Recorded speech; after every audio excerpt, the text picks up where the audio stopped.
Hello viewers, physics with राजकुमार में आप सभी का स्वागत है। आज से हम एक नई सीरीज चालू कर रहे हैं जिसमें हम जेई मेंस के एक एक साल के क्वेश्चन एक एक वीडियोस में डिस्कस करेंगे। एक और सीरीज ऑलरेडी रन कर रही है जिसमें हम एनसीईआरटी एग्जाम्पलर के सोल्यूशन डिस्कस कर रहे हैं। आप उसको भी दे सकते हैं, मैं डिस्क्रिप्शन में उसका लिंक दे दूंगा। जिस सीरीज पर रिस्पॉन्स जितना ज़्यादा रहेगा उस सीरीज को हम कंटिन्यू करेंगे, उस पर वीडियोज़ जल्दी जल्दी आएंगे, और जिसका रिस्पॉन्स थोड़ा स्लो रहेगा वीडियोज आने में टाइम लग सकते हैं। तो आज बेसिकली हम इलेक्ट्रोस्टैटिक का और 2026 के सारे क्वेश्चन करने वाले हैं वन बाय वन, और फिर हम नेक्स्ट वीडियो 2025 2024 ऐसे लाते जाएंगे। टारगेट हमारा रहेगा कि 2015 से लेकर के 2026 या फिर 2010 से लेकर के 2026 तक सारे क्वेश्चन कवर कर लें। चलिए स्टार्ट करते हैं। पहला क्वेश्चन, तो पहला क्वेश्चन क्या है? कह रहा है 2 पॉइंट चार्जेस Q1 बराबर 3 माइक्रोकुलाम एंड Q2 बराबर -4 microcoulomb are placed at points. तो क्या क्या गिवन है? गिवन क्या क्या है?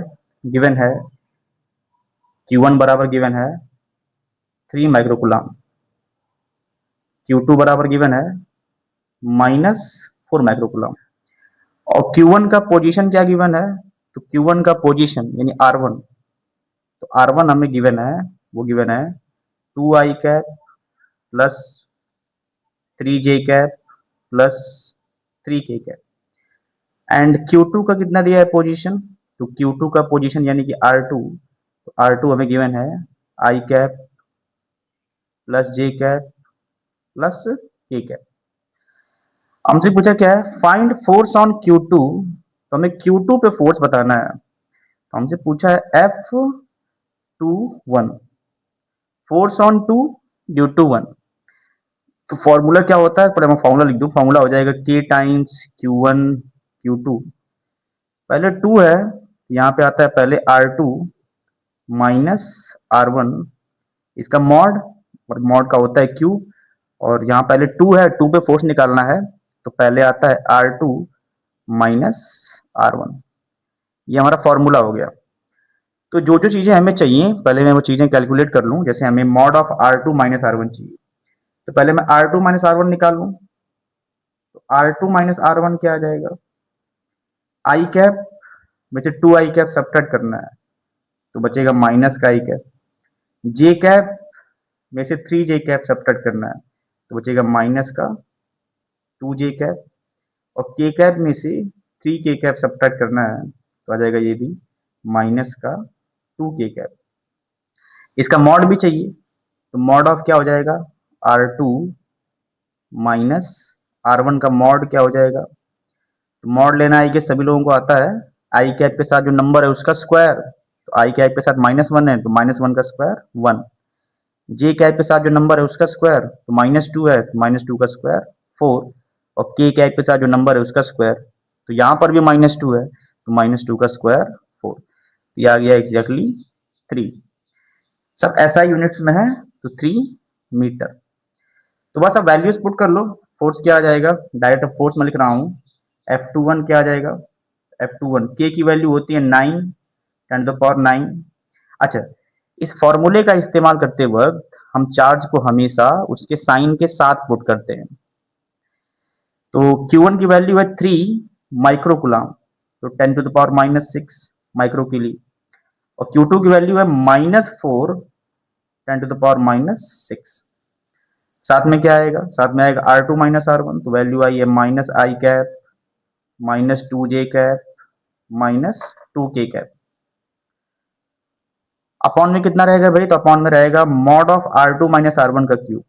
तो mod of R2 minus R1 आया है 3, और इसका क्यूब रहेगा, क्या जाएगा? 27। तो आप क्लियरली देख पा रहे हो 9 3 27 और ये 27, तो 27 तो कैंसिल हो जाएगा। ये 9 3 27, 9 3 27 कैंसिल हो गया, तो क्या बचा? तो हमारा बचा, पहले पावर्स को सॉल्व कर लो। 10⁻9 10⁻⁻6, तो 10⁻3 बचेगा, और 10⁻⁻6 ये बचेगा आपका 10⁻⁻3। ये जो -4 है इसको अंदर मल्टीप्लाई कर लो, क्योंकि 10⁻⁻3 सारे ऑप्शंस में है, तो -4 और -i आ जाएगा 4i कैप, -4 और -2 तो +8j कैप, और -4 -2 तो +8k कैप। ये आ गया हमारा F21 का आंसर।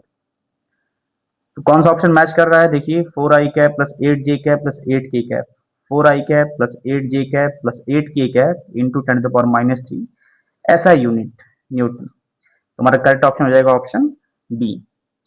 अगर यहीं पे हमसे F12 पूछा होता, तो मान लीजिए एक तो हमने निकाल लिया F21, और हमसे F12 पूछा होता तो हमें प्रॉपर्टी पता है, क्या प्रॉपर्टी पता है? F12 जो होता है वो होता है माइनस ऑफ F21। तो हमारा करेक्ट आंसर हो जाता ऑप्शन डी, यानी ये वाला आंसर है F21 का, और ये वाला आंसर है F12 का। या मान लीजिए F21 कैलकुलेट नहीं होता, तो फॉर्मूला क्या हो जाता है F12 का? यहाँ पे आता mod of R1 minus R2 का क्यूब, और यहाँ भी आता R1 माइनस R2। चलिए बढ़ते हैं नेक्स्ट क्वेश्चन की तरफ। तो नेक्स्ट क्वेश्चन क्या है देखा जाए। तो नेक्स्ट क्वेश्चन है the electric potential as a function of X and Y is given by, ये गिवन है हमें कितना गिवन है? तो हमें गिवन है v equals to 5x² minus y², ये गिवन है, ठीक है। The electric field at point 2,3, क्या हमें फाइंड करना है?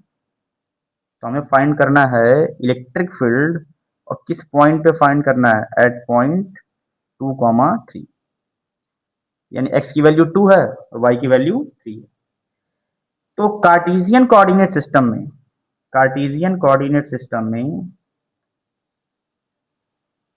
कार्टेशियन सिस्टम में जो हमारा रिलेशन होता है इलेक्ट्रिक फील्ड और इलेक्ट्रिक पोटेंशियल में, वो रिलेशन होता है E equals to minus del V by del x i cap minus del V by del y j cap, और minus del V by del z k cap. अगर किसी को polar का याद हो, तो पोलर में क्या होता है? यही रिलेशन, पोलर में होता है relation minus del V by del R R cap minus 1/r del V by del theta theta cap. इसको भी आप याद रखिएगा, किसी वीडियो में अगर आपको ये नहीं मालूम है कि कैसे आता है, तो मैं इसको प्रूफ कर दूंगा। अगर कोई क्वेश्चन पोलर कोऑर्डिनेट में आता है तो सॉल्व करने में आसान रहेगा। खैर, तो del V by del X क्या हो जाएगा? Del V by del X में मतलब एक्स को आप वेरिएबल मानो, वाई को आप कांस्टेंट मानो, यह आपका आ जाएगा x² का हो जाएगा 2x, और बार 5 है तो माइनस 10x, साथ में आई कैप, तो आई कैप लग जाएगा। Del V by del Y निकालना है, तो x² तो कांस्टेंट हो जाएगा 0, y² का आएगा 2y, और 5 टू द -10, और ऑलरेडी माइनस है तो minus minus plus 10y J cap. और del V by del Z निकालेंगे, तो इसमें x और y ही है, z है नहीं, मतलब ये कांस्टेंट की तरह बिहेव करेगा पूरा, ये 0 आ जाएगा, तो +0 ठीक है। अब हमें निकालना है 2,3 पे, तो इसमें x की वैल्यू 2 और y की वैल्यू आप 3 पुट कर दो। जैसे आप ये पुट करोगे वैल्यूज, तो क्या आएगी आंसर? x की जगह 2 हो जाएगा -20 आई कैप, और y की जगह 3 तो +30 जे कैप। कौन सा ऑप्शन मैच कर रहा है? -20 आई कैप +30 जे कैप, यानी करेक्ट ऑप्शन है ऑप्शन ए। जो भी क्वेश्चन आपको कहीं पर नहीं समझ में आए, तो आप डेफिनेटली उसको कमेंट में पूछिए, मैं पूरी कोशिश करूंगा उसको आंसर करने की, या अगर कहीं कोई ज़्यादा डाउट रहेगा तो मैं उस क्वेश्चन पे सेपरेट वीडियो बना दूंगा। बढ़ते हैं नेक्स्ट क्वेश्चन की तरफ। तो नेक्स्ट क्वेश्चन क्या है देखिए। नेक्स्ट क्वेश्चन है a thin half ring of radius 35 centimetre is uniformly charge with a total charge q coulomb. If the magnitude of the electric field at the center of the ring is 100 volt per meter, then the value of Q is nano coulomb में निकालना है answer. तो यहाँ पे कुछ integer आएगा, कुछ number आएगा, हमें वो बताना है नंबर। सबसे पहले जान लीजिए कि आर्क की वजह से, मान लीजिए ये कोई सर्कुलर आर्क है, तो इस सर्कुलर आर्क की वजह से जो इसका सेंटर होगा, मान लीजिए इस पे क्यू चार्ज है, या इसकी जो लीनियर चार्ज डेंसिटी है, लेट से वो प्लस लैम्डा है, और ये पूरा एंगल जो है ये थीटा है। तो जो इलेक्ट्रिक फील्ड का फॉर्मूला होता है वो होता है 2k लैम्डा अपॉन आर, और यहाँ पे आ जाता है साइन ऑफ थीटा बाई 2। तो हमसे कह रहा है कि हमारी क्या रिंग है, हाफ रिंग है, तो इसका मतलब हमारी रिंग के लिए गिवन थीटा बराबर क्या हो जाएगा, पाई। और ई का आंसर कितना गिवन है, ई का आंसर गिवन है 100 वोल्ट पर मीटर। हमसे क्यों पूछा है, तो लैम्डा को हम क्या लिख सकते हैं, लैम्डा होता है चार्ज अपॉन लेंथ। अगर हाफ रिंग है तो लेंथ क्या हो जाएगी उसकी, भाई टोटल रिंग होती है तो लेंथ होती है 2 पाई आर, आधी रिंग है तो लेंथ हो जाएगी पाई आर। पहले लैम्डा निकाल ले, फिर हम क्यू भी निकाल लेंगे आसानी से। चलिए ठीक है, मैं वैल्यू पुट करता हूँ। तो 2k की वैल्यू हो गई 9 इंटू 10⁻9, और लैम्डा की जगह आप रख ही लो, चलो लैम्डा की जगह रख लो आप, तो लैम्डा की जगह जाएगा क्यू डिवाइडेड बाई 2, पाई की वैल्यू है 3.14, और आर की वैल्यू 35 सेंटीमीटर दिया है।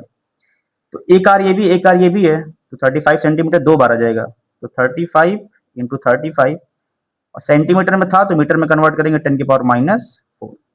ये वैल्यू गिवन है 100 के बराबर। हमें क्यू निकालना है, यहाँ से क्यू क्या आ जाएगा, यहाँ से क्यू आ जाएगा 10 का स्क्वायर 2 इंटू 3.14 इंटू 35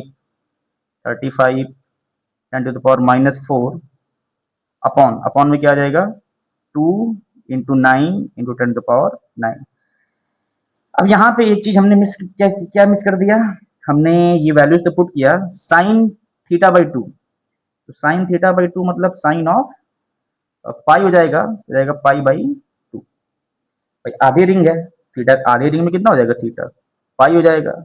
आधी रिंग अगर रहेगी तो थीटा का मान क्या रहेगा, पाई, और थीटा बाई 2 मतलब पाई बाई 2। तो साइन 90 तो 1 होता है, कोई फर्क उससे पड़ेगा नहीं। अब इसका आंसर क्या आएगा, जब आप इसको सॉल्व करेंगे, कैलकुलेशन करेंगे, तो क्या आंसर, इस कैलकुलेशन को सॉल्व करने पे कितना आएगा, तो यहाँ देखिए थोड़ा सा हमने एक कैलकुलेशन मिस्टेक की है। 2k और लैम्डा की जगह q अपॉन पाई आर रहेगा, ये 2 नहीं रहेगा, ये 2 हट जाएगा, तो यहाँ पे ये 2 ऊपर नहीं आएगा। तो इसको सिंप्लीफाई करने पे हमारा आंसर आ रहा है 2.14 10⁻⁻9 कूलम। और हमें जो अपना आंसर रिपोर्ट करना है वो नैनो कूलम में करना है, तो नैनो कूलम में आंसर क्या हो जाएगा 2.14 नैनो कूलम। वो 10⁻⁻9 किसके बराबर होता है, नैनो के बराबर होता है। तुम्हारा करेक्ट ऑप्शन हो जाएगा ऑप्शन ए। चलिए बढ़ते हैं नेक्स्ट क्वेश्चन की तरफ, देखते हैं नेक्स्ट क्वेश्चन क्या है। तो नेक्स्ट क्वेश्चन में कह रहा है हमें कि given below are two statements, one is labelled as assertion A and the other is labelled as reason R. तो एक असर्शन एक रीजन है, पढ़ते हैं। In electrostatics a conductor does not store any net charge inside. कह रहा electrostatic में conductor को जो भी चार्ज दिया जाता है, एक्सेस चार्ज, वो हमेशा उसकी सरफेस पे होता है। तो ये तो ट्रू बात है, इलेक्ट्रोस्टैटिक इक्विलिब्रियम में चार्ज सरफेस पे होता है और रेस्ट पे होता है, तो असर्शन तो ट्रू है। Inside the capacitor with no dielectric medium, तो एक कैपेसिटर है, ये पॉजिटिव प्लेट हो गई और ये वाली नेगेटिव प्लेट हो गई। If the free charge carrier is placed between the plates of capacitor experience force and drift.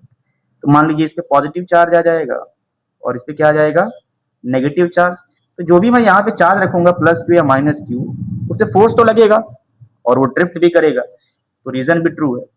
लेकिन रीजन का असर्शन से कोई कनेक्शन नहीं है, तो इसमें हो जाएगा both A and R are true, but R is not the correct explanation of assertion.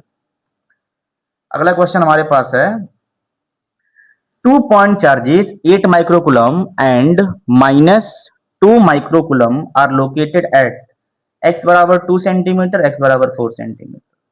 तो पहले बना लिया जाए, ये हो गई x एक्सिस, ये हो गई y एक्सिस। यहां पर मान लेता हूं ये है हमारा 2 सेंटीमीटर डिस्टेंस, यहाँ पे चार्ज है 8 माइक्रोकूलम, और ये डिस्टेंस हो गया हमारा 4 सेंटीमीटर, और यहाँ पे चार्ज है -2 microcoulomb on the x-axis. The ratio of electric flux due to these charges through to spheres of radii 3 centimetre and 5 centimetre. तो यार जो 3 सेंटीमीटर रेडियस का स्फीयर होगा, सेंटर ओरिजिन पे लेना है हमको, यहाँ मेंशन है, तो 3 सेंटीमीटर के अंदर चार्ज कौन आएगा? 8 माइक्रोकूलम। उसका फ्लक्स हो जाएगा अंदर का चार्ज, मतलब 8 microcoulomb divided by epsilon not.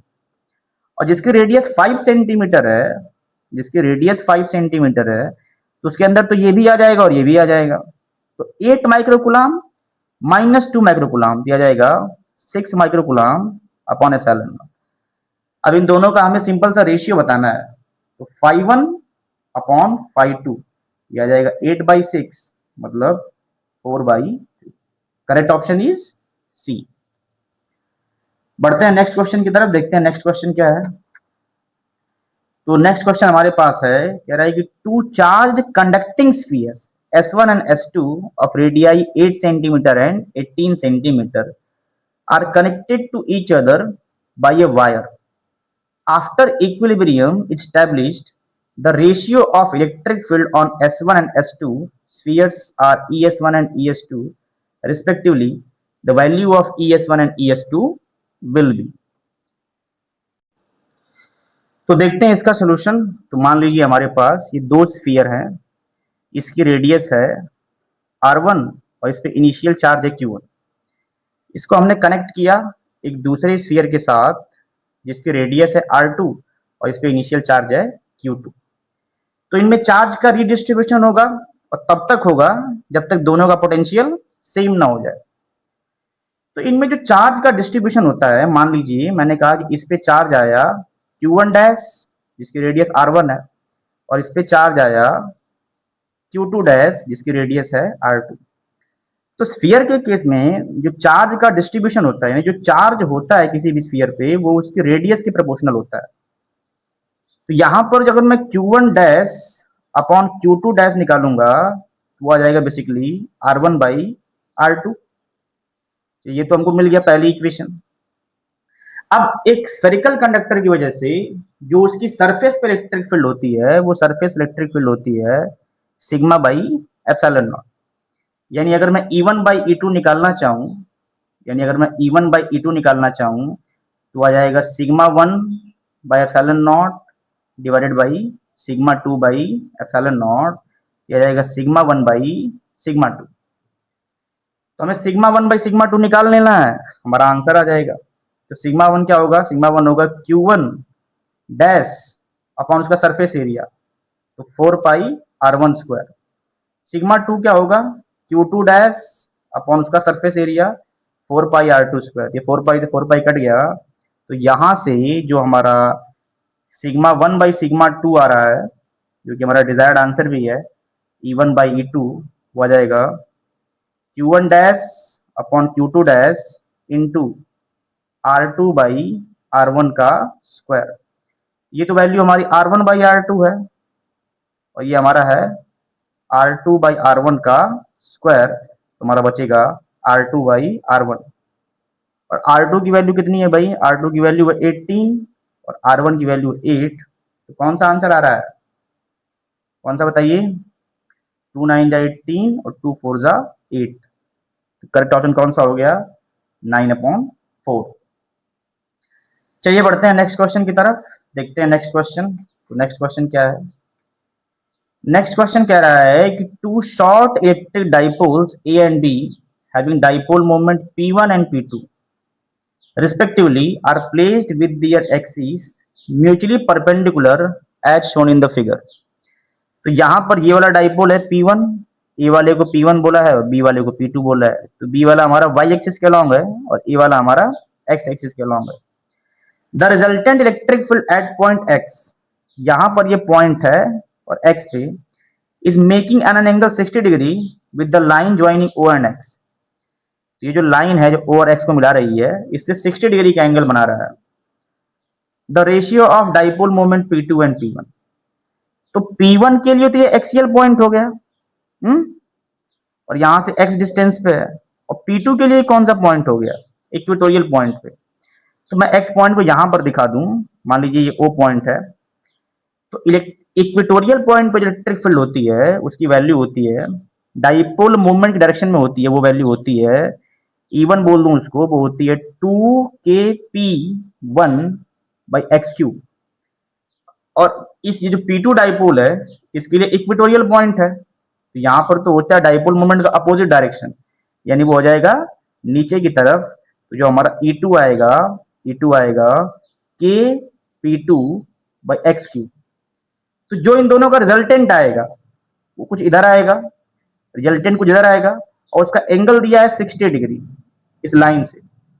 तो ये जो एंगल हो जाएगा ये 60 डिग्री है, तो tan 60 क्या आएगा, tan 60 आएगा परपेंडिकुलर अपॉन बेस।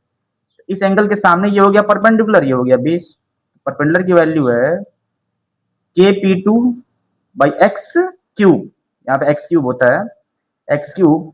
और इसको डिवाइड किससे करना है, डिवाइड करना है बेस से, तो बेस हमारा है 2k p1 by x cube से एक्स क्यूब कैंसिल, के से के कैंसिल, ये आ गया p2 by 2 times of p1।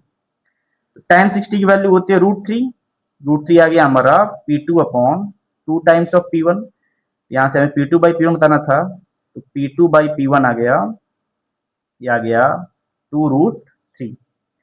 तो करेक्ट ऑप्शन कौन सा हो गया, ऑप्शन बी। बढ़ते हैं नेक्स्ट क्वेश्चन की तरफ, देखते हैं नेक्स्ट क्वेश्चन क्या कह रहा है।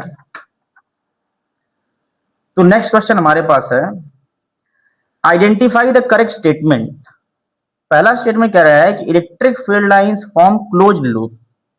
तो इलेक्ट्रोस्टैटिक में जो फील्ड लाइंस होती हैं वो तो क्लोज लूप नहीं बनाती हैं, और हमारा ये चैप्टर भी इलेक्ट्रोस्टैटिक है। हालांकि जो इंड्यूस्ड इलेक्ट्रिक फील्ड होती है उसमें तो क्लोज लूप्स बनती हैं, बट खैर यहाँ पे लिखा है साफ साफ इलेक्ट्रोस्टैटिक, तो पहला ऑप्शन तो क्या हो गया, गलत हो गया। कंजर्वेटिव फील्ड है, और कंजर्वेटिव फील्ड कभी भी क्लोज लूप नहीं बनाती है। The electric field lines point radially outward when charge is greater than zero. ये ग्रेटर देन जीरो का मतलब क्या हो गया, बेसिकली पॉजिटिव चार्ज है, तो पॉजिटिव चार्ज में तो फील्ड लाइंस निकलती ही है radially outward positive point charge में, बी तो सही हो गया। The Gauss law is valid only for inverse square force, ये भी एकदम ट्रू है। जब हम गॉस लॉ को प्रूव करते हैं तो हम इनवर्स स्क्वायर लॉ से ही प्रूव करते हैं। इलेक्ट्रिक फील्ड बोलते हैं के क्यू बाई आर स्क्वायर, मतलब कुलम्स लॉ के हेल्प से प्रूव करते हैं, और Coulomb's law inverse square law है, तो ये भी सही है। The work done in moving a charge particle in static electric field, static मतलब कंजर्वेटिव हो गया, around a closed path is zero, तो ये भी ठीक है, डी वाला भी सही है।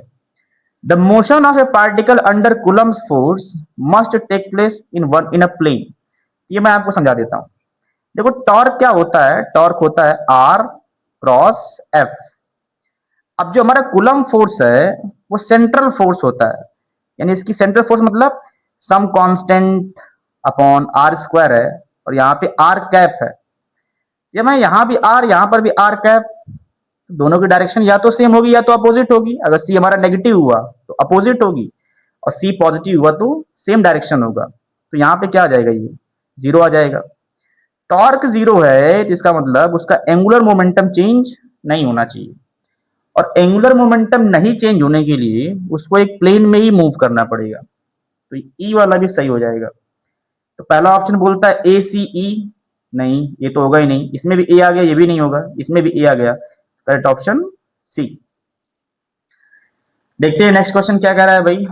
तो नेक्स्ट क्वेश्चन कह रहा है, a point charge of 1 nanocoulomb and 2 nanocoulomb are placed at two corners of equilateral triangle of side 3 centimeter. तो हमारे पास एक इक्विलैटरल ट्रायंगल है, एक चार्ज मान लीजिए यहां रखा हुआ है, कितना 1 नैनोकूलम, एक चार्ज यहां रखा हुआ है 2 नैनोकूलम, इसकी साइड कितनी है 3 सेंटीमीटर, तो ये भी हो जाएगा 3 सेंटीमीटर, और ये भी हो जाएगा 3 centimetre. The work done in bringing a charge of 3 नैनोकूलम, एक चार्ज है 3 नैनोकूलम, इसको लाके यहां रख रहे हैं। तो जब इसको लाएंगे तो इस पे कौन कौन फोर्स अप्लाई करेगा, ए वाला भी अप्लाई करेगा और बी वाला भी अप्लाई करेगा, यानी एक टर्म बनेगा यू ए, मैं इसको सी पे लेके आ रहा हूं, यू ए सी बनेगा, और एक टर्म बनेगा यू बी सी। तो बस सिंपल है, यही निकाल लीजिए। यू ए सी क्या हो जाएगा, के क्यू वन क्यू टू। तो मैं एक काम करता हूं यहाँ पे, लेट वैल्यू लास्ट पुट करूंगा, क्यू बराबर 1 नैनोकूलम, तो ये हो जाएगा ए, ये हो जाएगा क्यू, और वो उसका 3 गुना है, तो 3 क्यू कितनी दूरी पर रहेगा, 3 सेंटीमीटर, तो 3 × 10⁻², प्लस इसका इससे करेंगे तो के, यह है 2Q, वो है 3Q, ये भी कितना डिस्टेंस पे है, 3 सेंटीमीटर, तो 3 × 10⁻²। तो सॉल्व करने पे कितना आ गया, ये 6 हो गया, ये 3 हो गया, तो 9 KQ/3 × 10⁻², वैल्यू पुट कर लीजिए। 9 K की वैल्यू होती है 9 × 10⁻⁹, और Q कितना है 1 नैनो कूलम, 10⁻⁹ अपॉन 3 × 10⁻²। तो ये 10⁻⁹ कैंसिल, ये 3 3 9, तो आ गया 9 3 27/10⁻²। तो 10⁻² है, तो कितना आ जाएगा फिर, ये कितना आएगा बताइए। Everything is correct. अब यहाँ पे एक चीज ध्यान दीजिएगा, यहाँ पे क्या आ रहा है, KQ² आ रहा है, तो एक 10⁻⁹ तो और आएगा, तो यहाँ आ गया 10⁻⁹, तो जाएगा 27 10⁻11। और हमें किस में लेना है, माइक्रो जूल में। माइक्रो जूल में हमें आंसर चाहिए ना। अरे भाई देखो, ये 9 हो गया, ये की हो गया, और Q इंटू क्यू, Q² होगा ना, तो Q² मतलब 1 नैनो कूलम था, तो 10⁻⁹ 2 बार आएगा। अब हमें अपना आंसर देना है माइक्रो जूल में, तो माइक्रो जूल में आंसर कितना आएगा, माइक्रो जूल में ये आंसर कितना आएगा बताइए। ये कितना हो जाएगा, 10⁻9 10⁻², हो जाएगा 10⁻7। 6 करना है तो जाएगा 2.6 10⁻6 जूल, मतलब कितना आ जाएगा, ये आ जाएगा 2.6 माइक्रो जूल। तो माइक्रो जूल यहाँ लगा हुआ है, करेक्ट आंसर 2.7 माइक्रो जूल, तो ऑप्शन सी। देखते हैं नेक्स्ट क्वेश्चन। नेक्स्ट क्वेश्चन क्या है भाई, नेक्स्ट क्वेश्चन कह रहा है कि the electrostatic potential in a charge spherical region of radius small r varies as b is equals to ARQ plus b, where A and B are constant. The total charge in the sphere of unit radius is alpha into pi a epsilon naught. The value of alpha is, हमें ये बताना है। तो इस question का अगर मैं आपको अप्रोच बता दूं, तो क्वेश्चन में आप क्या करिए, जैसे मान लीजिए ये हमारा कोई स्फीयर है, और इसकी हमें चार्ज डेंसिटी नहीं पता है, इसकी चार्ज डेंसिटी क्या है, और इसकी रेडियस भी गिवन है। इसकी रेडियस कितनी है, इसकी रेडियस है, कितनी रेडियस बोला है, यूनिट रेडियस, तो इसकी रेडियस तो 1 हो जाएगी, ठीक है। तो क्या करना है, बेसिकली सरफेस पे जो हमारा इलेक्ट्रिक फील्ड होगा वो तो हमें पता है, क्योंकि आर का फंक्शन है, तो इलेक्ट्रिक फील्ड होगा हमारा सिंपली इसके अंदर जो भी चार्ज आएगा टोटल KQ/, और रेडियस 1 है तो रेडियस का स्क्वायर, और रेडियस 1 है तो KQ आ जाएगा। अब हमें यही इलेक्ट्रिक फील्ड निकालनी है, ये कितना आएगा। तो पहले मैं इलेक्ट्रिक फील्ड निकाल लूं। इलेक्ट्रिक फील्ड होता है, अगर मैं मैग्नीट्यूड वाइज बात करूं, इलेक्ट्रिक फील्ड होता है -dV/dr। तो -dV/dr करेंगे तो कितना आ जाएगा, ए तो हमारा कांस्टेंट है, r क्यूब का डिफरेंशिएशन 3r², तो -3ar², और b हमारा कांस्टेंट है तो 0 हो जाएगा। बोलिए बात समझ में। ये इलेक्ट्रिक फील्ड r का फंक्शन है, और हमें निकालना है r इक्वल्स टू 1 पे, तो r इक्वल्स टू 1 पे आ जाएगा e इक्वल्स टू -3a। बोलिए कोई दिक्कत, e बराबर -3a आ गया। अब इसी को आप यहां से कंपेयर कर लो, यहां से आ जाएगा -3a इक्वल्स टू KQ, और r की वैल्यू तो 1 है, तो वो क्लियर हो गया। हमें टोटल चार्ज निकालना है ना, तो टोटल चार्ज आ जाएगा इससे, तो यहाँ पे आ जाएगा -3a, और k की वैल्यू होती है 9 10⁻⁹, और यहाँ आ जाएगा q। एक को कितना ऑप्शन आ रहा है, ये इन टर्म्स ऑफ a आ रहा है हमारा, या एक k की वैल्यू क्या पुट करिए, k की वैल्यू ये मत पुट करिए, -3a, k की वैल्यू आप पुट कर दीजिए 1/4πε0, क्योंकि यहाँ पे एप्सिलॉन नॉट आ रहा है ना, इंटू क्यू। तो यहाँ से हमारा क्यू क्या आ जाएगा, क्यू आ जाएगा हमारा 4 3 12, तो -12πe⁴ तो πe⁴ तो हो गया। तो ये हमारा कंपेयर करने पे क्या आ जाएगा, अल्फा, अल्फा की वैल्यू हो गई -12। चलिए बढ़ते हैं नेक्स्ट क्वेश्चन की तरफ। नेक्स्ट क्वेश्चन देखिए क्या है। तो नेक्स्ट क्वेश्चन हमारा कह रहा है there are three concentric conducting spherical shell of radii a b and c. तो ये हमारी एक शेल हो गई जिसकी रेडियस है ए, ये एक और हो गई जिसकी रेडियस है बी, और ये एक और हो गई जिसकी रेडियस है सी। इन पे चार्ज क्या है? तो इस पे चार्ज है Q1, इस पे चार्ज है Q2 और इस पे चार्ज है Q3। The potential of the sphere A B C, ये ए है, ये बी है, ये सी है। तो ए पे आप कोई भी पॉइंट ले लो, उसका पोटेंशियल लिख दो। तो ए पर मैं एक पॉइंट ये ले लेता हूं, इसका पोटेंशियल लिखता हूं। तो वी ए कितना आएगा? इसकी वजह से कितना होगा? ये जो Q1 चार्ज है सरफेस पे है, हो जाएगा के Q1 अपॉन ए। अब ये जो हमारा सेकेंड स्फीयर है, इसकी वजह से इसके अंदर एक कंडक्टर की वजह से उसके अंदर हर एक पॉइंट पे पोटेंशियल सेम रहता है, तो वो आ जाएगा के Q2 बाई बी, और थर्ड आ जाएगा के Q3 बाई सी। ऐसे ही वी भी लिखा जाए, वी भी मतलब ये वाला पॉइंट है। तो इससे कितना डिस्टेंस दूर है? इससे कितना डिस्टेंस दूर है? बी डिस्टेंस है, तो जाएगा के Q1 बाई बी प्लस इसकी वजह से भी कितना होगा? हो जाएगा के Q2 बाई बी, और थर्ड वाला हो जाएगा के Q3 बाई सी। ऐसे VC क्या आ जाएगा? हो जाएगा के Q1 बाई सी प्लस के Q2 बाई सी प्लस के Q3 बाई सी। कौन सा ऑप्शन इसमें से क्या कॉमन होगा? के कॉमन होगा, तो Q1 by a, Q2 by b, Q3 by c. तो ये तो पहला दिख रहा है और लास्ट दिख रहा है, तो ना तो ये होगा ना तो ये होगा। इसमें क्या कॉमन होगा? तो इसमें के by B Q1 plus Q2 आएगा। हाँ ठीक है, तो ये हमारा मैच कर रहा है, हमारा ऑप्शन डी। ऑप्शन डी हमारा करेक्ट आंसर है। चलिए बढ़ते हैं नेक्स्ट क्वेश्चन की तरफ। तो नेक्स्ट क्वेश्चन है कि three charges plus 2Q plus 3Q and minus 4Q are situated at. तो पहले बना लेते हैं, यहाँ पे एक्स और वाई कोऑर्डिनेट हैं। ये हो गई मेरी एक्स एक्सिस और ये हो गई मेरी वाई एक्सिस। 0, -3 है, ये पॉइंट कहाँ पे आएगा? एक्स 0 है और वाई हमारा नेगेटिव है, कहीं यहाँ पे आएगा। 0, -3। यहाँ पे चार्ज कितना है? Plus 2Q।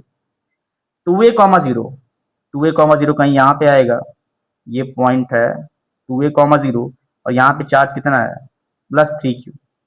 नेक्स्ट पॉइंट है -2a, 0, वो कहीं यहाँ पे आएगा, -2a, 0, और यहाँ चार्ज है -4Q। The resultant dipole moment. तो डाइपोल मोमेंट की डेफिनेशन क्या होती है? अगर आपको याद हो, डाइपोल मोमेंट की होती है definition sigma QI into RI, जहाँ पे R पोजीशन वेक्टर है। तो आप बस चार्ज लिखो और चार्ज का पोजीशन वेक्टर लिखो। तो पहले मैं ये चार्ज लिखता हूँ -4Q, और इसका पोजीशन वेक्टर होगा -2a I कैप। अब मैं ये चार्ज लिखता हूँ तो +3Q, और इसका पोजीशन वेक्टर है 2a I कैप, और ये चार्ज है +2Q, इसका पोजीशन वेक्टर है -3a J कैप। यहाँ से -4 -2 -8a आएगा, और यहाँ से आएगा 6a, -8 प्लस 6, ये बचेगा -2, तो -2QA I कैप, और 2 3 6, तो -6QA J कैप। कौन सा ऑप्शन मैच कर रहा है? तो देखो मैच करके कौन सा ऑप्शन मैच हो रहा है। 2QA। तो अगर मैं 2QA सब में 2QA कॉमन ले लो ना, तो जैसे 2QA कॉमन लेगा तो यहाँ आएगा माइनस का आई कैप, और यहाँ आएगा -3J कैप। बोलो कौन सा ऑप्शन मैच किया? कौन सा ऑप्शन मैच किया? आई कैप और 3J कैप। तो यहाँ पे तो आई कैप हमारा नेगेटिव आया है, और जे कैप भी हमारा नेगेटिव आया है, और इसका जे कैप पॉजिटिव आया है। तो एक बार चेक कर लें क्या हमने सही किया है। ये चार्ज नेगेटिव है, -4Q -2a i cap, correct. ये +3Q +2a i cap, minus minus plus, oh sorry sorry, minus minus plus, ये होगा 8 आई कैप प्लस 6। तो 8 प्लस 6 कितना हो जाएगा? 14। ये हो जाएगा प्लस का 14, तो 2 कॉमन ले लेगा तो यहाँ बचेगा 2QA कॉमन ले लेगा, तो 7 i cap -3J cap. 2QA 7 i cap -3J cap. Correct option is option a. चलिए आज के लिए इतना रहने देते हैं, बाकी क्वेश्चन हम लोग नेक्स्ट पार्ट में डिस्कस करेंगे। अभी 2026 में भी कुछ क्वेश्चन बचे हुए हैं। कितने बचे हुए हैं? तो दो क्वेश्चन ये हो गए, दो क्वेश्चन ये हो गए 4, दो क्वेश्चन ये 6, और आई थिंक दो क्वेश्चन ये 8, 8, 9 क्वेश्चन बचे, 8 क्वेश्चन बचे हुए हैं। तो 8 क्वेश्चन हम करेंगे नेक्स्ट पार्ट में।